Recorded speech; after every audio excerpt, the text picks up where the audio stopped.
सभी को नमस्कार। कैरियर फर्स्ट चैनल पर आप सबका स्वागत है। डिक्टेशन लिखने के लिए तैयार हैं। Ready start. सभापति महोदय, अब मैं आर्थिक मामलों पर आना चाहता हूँ। मैं अधिक समय नहीं लूँगा। इस बात को सभी स्वीकार करेंगे कि तीव्र गति से हमारी आर्थिक प्रगति हो। इसका प्रबंध किया जाना चाहिए।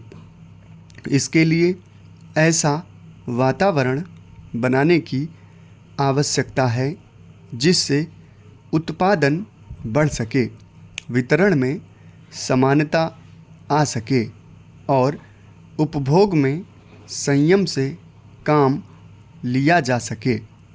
हर बजट को और हर कर प्रस्ताव को इसी कसौटी पर कसा जाएगा, यथा क्या उससे उत्पादन बढ़ता है, क्या वितरण में समानता आती है, और तीसरी बात यह कि क्या हम देश में ऐसा वातावरण बना सकते हैं कि लोग जितना कमाते हैं उतना खर्च ना करें, उसमें से बचाएं और उसे राष्ट्र की समृद्धि में लगाएं। अगर इस कसौटी पर सरकार की आर्थिक नीतियां कसी जाएं तो मुझे लगता है कि उनमें पर्याप्त सुधार की गुंजाइश है। मैं वित्त मंत्री की कठिनाइयों को समझ सकता हूँ। विकास की आवश्यकता अधिक धन की मांग करती है। राज्य सरकारें अधिक कर लगाने के लिए तैयार नहीं हैं। वे केंद्र से कर्जा लेकर अपना काम चलाना चाहती हैं। वहाँ कोई वित्तीय अनुशासन नहीं है। यह सारा बोझा केंद्र को उठाना पड़ेगा और केंद्रीय सरकार कठिनाई में पड़ेगी। इसलिए मैं समझता और सुझाव को दोहराना चाहता हूँ कि राज्यों को इस संबंध में निर्देश दिया जाना चाहिए।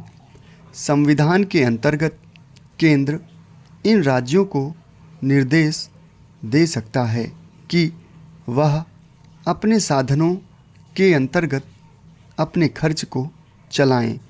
केंद्र के कर्ज पर निर्भर नहीं रहना चाहिए।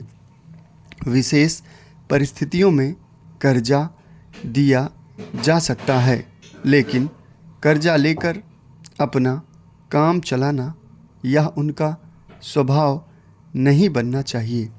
अपवाद के रूप में कर्जा लेकर वह किसी विशेष परिस्थिति का सामना करने के लिए प्रस्तुत हों तो उसका विरोध नहीं किया जा सकता। दूसरी बात यह है कि देश में सादगी और संपत्ति को उड़ाने के बजाय उसे उत्पादक कार्यों में लगाने का वातावरण बनाना चाहिए। मैं नहीं जानता वित्त मंत्री महोदय इससे कहाँ तक सहमत होंगे, लेकिन आज देश में समाजवाद की चर्चा बहुत होती है।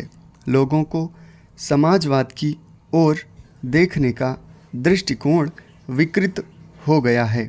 लोग हमें क्या मिलता है इस ओर ज़्यादा ध्यान देते हैं, हम कितना खर्च करते हैं इस ओर ध्यान नहीं देते हैं। समाजवाद बिना संपत्ति की अभिवृद्धि किए और बिना उसके समान वितरण के नहीं आ सकता। हमारा देश कृषि प्रधान देश है। समाप्त। धन्यवाद।